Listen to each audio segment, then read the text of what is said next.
Just as you start to understand design, there are certain things in your life that strike you as, yes, this is correct.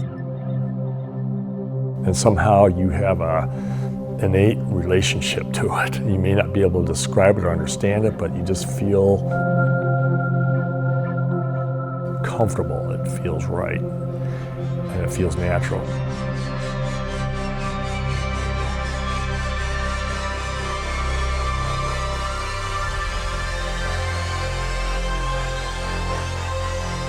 It's this awe-inspiring vehicle, but it's also something that is born out of pure function.